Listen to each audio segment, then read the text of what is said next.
साथियों, आप सब लोगों का बहुत बहुत स्वागत है। हम सब लोग जानते ही हैं कि राज्यसभा के अंदर आम आदमी पार्टी के 7 सांसद उन्होंने आम आदमी पार्टी छोड़ करके भारतीय जनता पार्टी का दामन थाम लिया।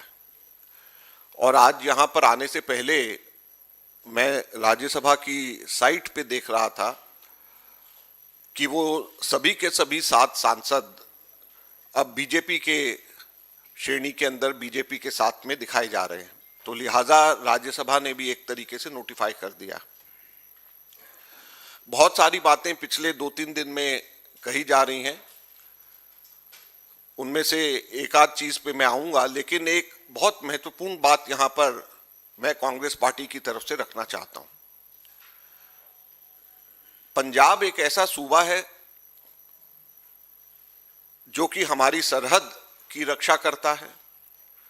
एक ऐसा सूबा है जहां पर इससे पहले भी कोशिशें हुई कि वहां पे अलगाववादी ताकतों को मदद बाहरी ताकतें करें और उस सूबे के अंदर अशांति फैलाई जाए।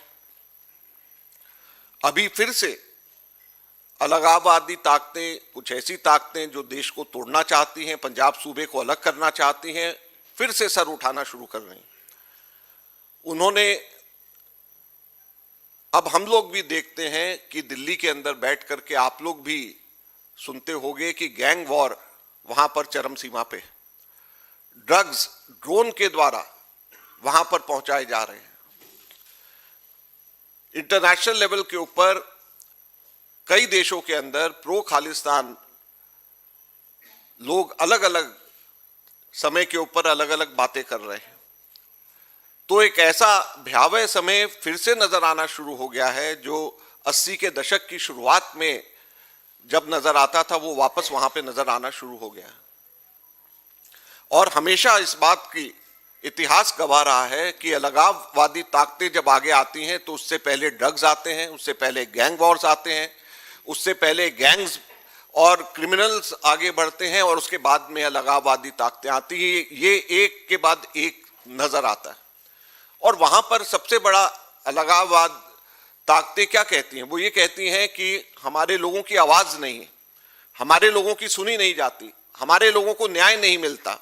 पंजाब सूबे में इस बात को लोगों के बीच में अलगाववादी ताकतें कहती हैं कि उनके लोगों को आवाज नहीं मिलती, उनके लोगों को सुना नहीं जाता, उनके लोगों को न्याय नहीं मिलता। और आज भारतीय जनता पार्टी ने ठीक वही किया है जो वो सिद्ध करना चाहते हैं। पंजाब के 2022 चुनाव के अंदर पंजाब के अंदर भारतीय जनता पार्टी को 6.6% सिर्फ वोट मिले थे। 117 में से सिर्फ 2 विधायक उनके थे। हमारे संविधान के अंदर राज्यसभा को काउंसिल ऑफ स्टेट्स कहा जाता है।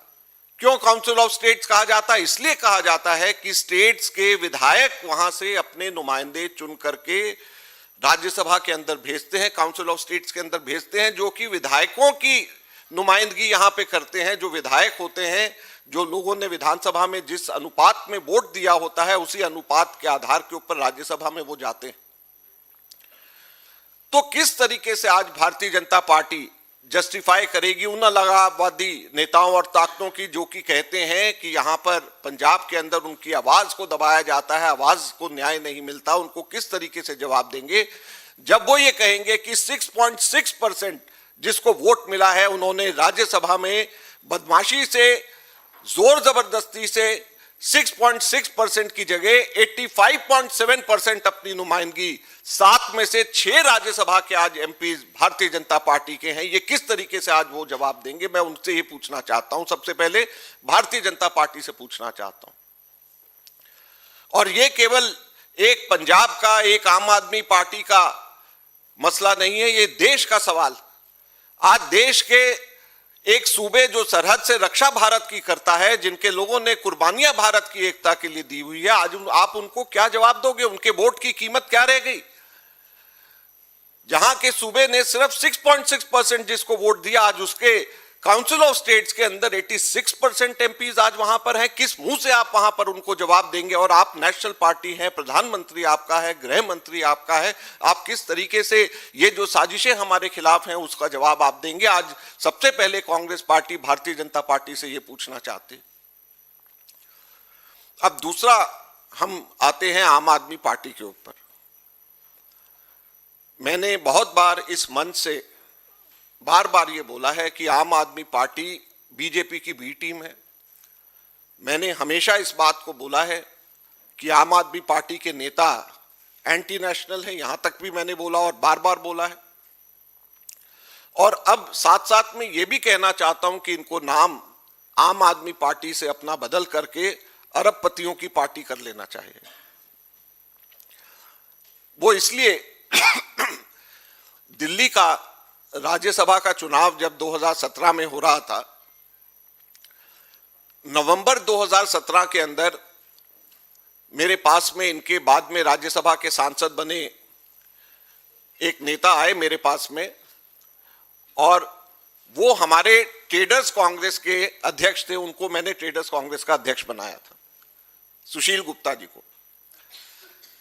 जब वो मेरे पास में आए, ट्रेडर्स कांग्रेस का अध्यक्ष उनको मैंने बनाया, तो उन्होंने नवंबर 2017 में कहा कि माकन जी मैं इस्तीफा देना चाहता हूं। तो मैंने कहा क्यों इस्तीफा देना चाहते हो आप? बताओ क्या मदद आपको चाहिए? आपको अभी मैंने पीसीसी का डेलीगेट भी बनाया, आपको पिछली बार असेंबली की टिकट भी दी, फिर आप क्यों नाराज हो? तो कहा जी मैं नाराज नहीं हूं। अगले महीने जो आम आदमी पार्टी को 3 सीटें राज्यसभा में मिलने जा रही हैं, उसमें से 1 सीट मेरे को मिल रही है। कांग्रेस में थे। तो मैंने कहा अरे आप क्या बात करते हो, आपको कैसे सीट दे देंगे? मैंने कहा वहां पर तो आशुतोष लाइन लगाए हुए बैठे हैं, उनको मिलना चाहिए। अगर वैश्य समाज से किसी को मिलना है, वहां पर कुमार विश्वास कवि सबसे पहले उन्होंने उनकी जिंदाबाद करी थी, उनको मिलेगा। स्वाति मालीवाल है वहां पे, उनको मिलेगा। आपको कैसे देंगे? तो उन्होंने कहा नहीं, मेरी बात हो गई है, मेरी सेटिंग हो गई है, मेरे को ही मिलेगी राज्यसभा। तो मैंने कहा कि लाला जी ध्यान रखो, आप बयाना व्याना मत दे आना। तो उन्होंने कहा नहीं मेरी पूरी सेटिंग हो गई है, टॉप लीडरों से बात हो गई है और मुझे ही राज्यसभा मिलेगी। मैंने कहा अगर आपको राज्यसभा दे दी तो उनकी पार्टी टूट जाएगी। तो उन्होंने कहा भाई साहब उसमें क्या नुकसान है, आपको तो फायदा ही है, पार्टी टूट जाएगी, मुझे जाने दो, मुझे क्यों रोक रहे हो, उनकी पार्टी टूट जाएगी। वो मन बना करके आए थे, तय करके आए थे। वो राज्यसभा 1 महीने बाद कांग्रेस से छोड़ने के बाद उनको मिल गई। तो ये वो पार्टी है जिसने प्रशांत भूषण को राज्यसभा नहीं दी, जिसने योगेंद्र यादव को राज्यसभा नहीं दी, प्रोफेसर अनंत कुमार को राज्यसभा नहीं दी, जिसने आशुतोष जैसे काबिल साथी को राज्यसभा नहीं दी, कुमार विश्वास जैसे कवि को राज्यसभा नहीं दी, बल्कि धन कुबेरों को धन के आधार के ऊपर राज्यसभा देंगे। तो यही हाल होगा जो कि अभी पंजाब के सांसदों के साथ में हुआ है। जब मैं ये सारी चीजें आज की तैयारी के लिए कर रहा था, तो मेरी एक आदत है कि मैं थोड़ा रिसर्च जरूर करता हूं। तो मैंने कहा कि ये जो धन कुबेरों को टिकट दी गई है, इसकी कोई क्वांटिफाई करना चाहिए। इसको कल मैं प्रेस कॉन्फ्रेंस में जा रहा हूं, तो इसको कुछ आंकड़ों के साथ तो मेरे को बोलना चाहिए। तो मैंने कहा कि इन सब के एफिडेविट निकालते हैं जो ये सातों गए, और देखते हैं कि इनकी टोटल कुल नेटवर्थ कितनी है। इन्होंने एफिडेविट के अंदर डाला है। और आप साथियों हैरान होंगे, जो मैं आंकड़े आपको बताऊंगा वो चौंकाने वाले। 7 लोगों की टोटल तो मेरी कैलकुलेशन से बाहर है, लेकिन जितने टोटल थे उसको 7 से डिवाइड किया, तो जो प्रति राज्यसभा, प्रति व्यक्ति राज्यसभा जो इनकी नेटवर्थ है वो है 818 करोड़ रुपया प्रति राज्यसभा। 7 एमपी जो आम आदमी पार्टी से छोड़ करके भाजपा गए हैं, 818 करोड़ रुपए, 50,35,420 एग्जैक्ट। ये 420 भी है लास्ट में। 818 करोड़ 50,35,420 रुपया।